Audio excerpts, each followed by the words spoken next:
Hey everyone! Recently, I've been a bit quieter on YouTube because I'm working on a couple of classes that I have coming up. But I just got back from a vacation to Seattle and Portland a couple of weeks ago, so I've been busy documenting our travels in my Life Crafted album. Today, I'm sharing an interactive layout for my travel album featuring the new Travelogue collection from Citrus Kits. I'm going to be making a hidden ZFold page, which I've done previously in a December daily album from 2020, and I was mostly inspired to make that same type of page because of this panoramic photo that my boyfriend took of Astoria when we were up on top in the Astoria column. To make my ZFold page, I've cut a piece of white cardstock at 9 inches wide by 8 3/8 of an inch tall and scored this on the long edge at 4.5 inches and 8.5 inches, and just going to fold along those score marks there. I also have a piece of white cardstock measuring 4.5 inches wide by 8 3/8 of an inch tall, and I'm going to attach those two pieces together to make a really long piece that I can pull out. And before I do anything else, I just wanted to punch some holes along the left side of my page just to make sure that the foldout doesn't interfere with the binder rings at all, and it doesn't. So here I'm just using some 3/8 inch score tape to line that 1/2 inch hinge along the right side of my larger piece. And then I'm attaching these two pieces together, and I'm going to use my burnishing tool to burnish along those score lines as well so that my ZFold piece can lie flat. Next, I have a piece of white cardstock measuring 9.5 inches wide by 4 3/8 inches tall, scored on the long edge at 5 inches and 9 inches. And I have another piece measuring 4 inches wide by 4 3/8 inches tall, and same thing here, I'm going to fold along all the score lines, line that 1/2 inch hinge along the right side of the larger piece with my 3/8 inch score tape, and then use that to attach those two pieces together, then burnish the score lines down. And this smaller piece is just going to nestle within the larger base page to give that a parallel Z-fold. Because I wanted to be able to add more photos and a journaling card to my layout, I'm also going to add a pocket hidden underneath the middle section of the Z-fold. I have a piece of white cardstock measuring just a hair under 5 inches wide by 4 inches tall, and I've scored a 1/2 inch away from the edges of the 3 bottom sides. To create the edges of the pocket, I'm going to apply some more 3/8 inch score tape along the 3 hinges that I've created. Then I'm going to make a cut diagonally across the corner where those 2 score lines intersect. And this will help reduce the bulk behind my pocket when I fold my hinges over. Just folding all those hinges down into place now, and then peeling off the score tape backing to attach that pocket down onto the middle section of my Z-fold. And the reason why I had wanted to cut this piece of cardstock to just under a hair under 5 inches wide instead of exactly 5 inches wide is that if I cut it too wide, then the sides of this pocket will overhang the fold marks of the Z-fold, and then it won't be able to close properly. Before I adhere that top piece of my Z-fold down, I'm going to choose my pattern papers that are going above and below that so that I can adhere those down first. I was really drawn to that black piece of pattern paper with the florals on it. That one is from the digital Travelogue papers from Citrus Kits, but I wasn't sure which of the other papers to pair with it. So I decided to adhere down my panoramic photo pieces onto that smaller Z-fold at first, so that I could see how the pattern papers would look like with my photo. So I had already cropped this long photo down into 3 chunks before I had printed it, just because it was a bit easier to print on smaller pieces of photo paper rather than pulling out my oversized photo papers. But this whole photo ended up being 13 inches wide by about 4 inches tall. So that's the perfect size to fit across the smaller Z-fold with a bit of a white border across the bottom and the top. And now that I have that larger photo adhered down into place, I can go through my pattern papers and pick out some coordinating papers a bit easier.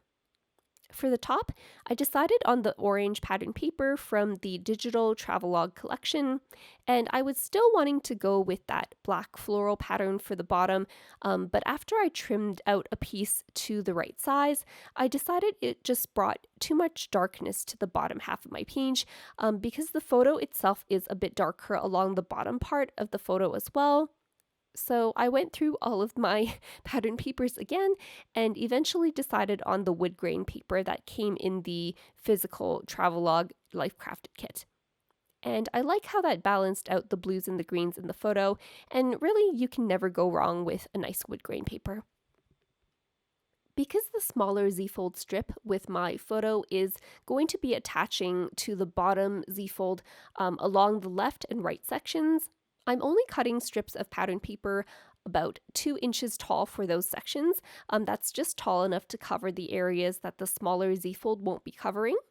But for the middle section, because the middle section of the smaller ZFold is just going to be floating above that and not actually attached to the base page there, I wanted my pattern paper strips to be a bit taller so that I don't see any of the white cardstock if the page is like standing up and I'm looking down at it. After that, I'm going to work on adhering the smaller ZFold to the base page.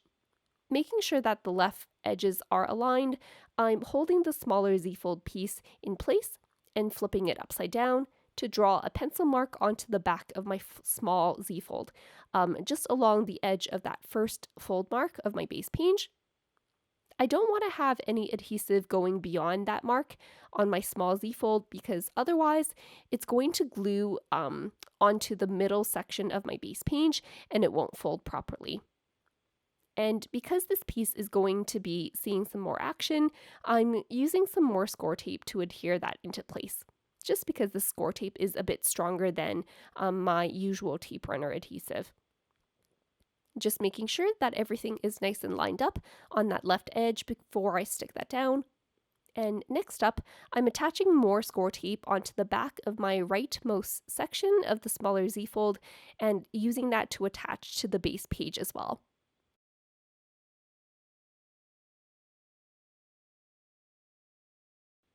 Just repunching the holes on the left side of my page before I move on to making the inserts for my hidden pocket. Here I have a few 3x4 photos that I've printed with a bit of a white border around them and a thicker border on the bottom, similar to an Instax photo.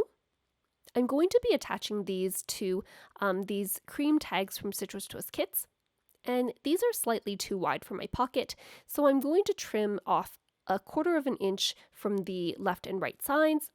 And I'll have to punch the top 2 corners with my We Are Memory Keepers angle corner punch to get that into a tag shape again.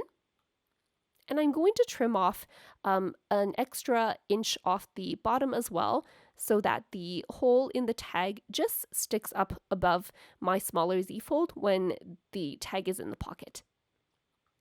I did debate about layering some pattern paper in behind those photos, but I didn't want this to be too thick in the end, so I decided against that. Here I have a journaling card from the Travelogue collection, and I've typed up some journaling onto some clear sticker paper and just sticking that down into that journaling spot and burnishing that down with my burnishing tool as well. And to avoid adding any bulk to this card, I'm going to do some stamping to add more details. So Citrus Twist has this new stamp set called Travelogue version 2. And I love that these smaller circle stamps and a lot of the icons can be layered inside the larger circle stamps. And they kind of look like seals to me. I've decided that I'm going to stamp the circle stamp so that it overlaps with the journaling card onto the tag. So to make sure that I get a clean impression, even though I'm stamping over an uneven surface, I'm going to use my stamp positioning tool and first stamp that larger circle onto the tag, then adhere that journaling card down into place and stamp that circle down on top of the journaling card as well. And the stamp positioning tool makes it so that I can stamp in the same place each time so that I get a perfect impression. Just stamping this circle with the trees on the mountains next, And because that stamp is only going to be stamped on the tag and not the journaling card, I don't have to worry about restamping it another time. But the stamp positioning tool gives me a better chance of positioning that smaller circle exactly into the center of that larger one. To fill up that empty space to the left of that stamp, I'm stamping the phrase "Here at Last" in a coordinating blue color. This is the color Dusk from Altenew. And I thought it would be funny to stamp the phrase "Are we there yet?" above the journaling card as well. Just stamping that once in my black Gina K black amalgam ink, then repeat stamping it without inking it again to give that impression like it's echoing in my head, because that's totally something that I would say both in my head and multiple times to my boyfriend on our way up. For the other sides of those tags, I'm just keeping things simple and adhering one of those teal word phrase stickers to the bottom of each photo. Those word phrase stickers also came in the Travelogue kit. And then I'm just adhering one photo onto each side of those tags. And just tucking those tags into the hidden pocket before moving on to my decorating. For the left side of my layout, I'm just keeping things simple with a full page photo of the cathedral tree that we saw. I'm just really a big fan of full page photos recently.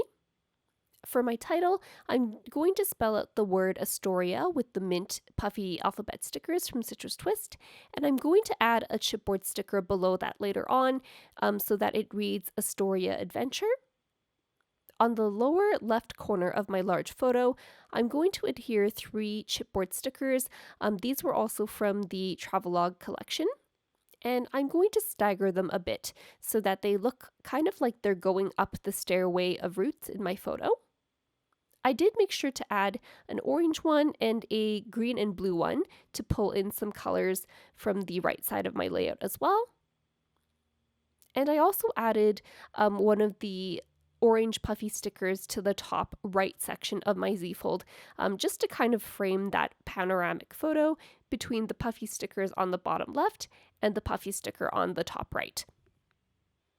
And here's a look at my finished layout. If you have any questions, feel free to leave them in the comments down below.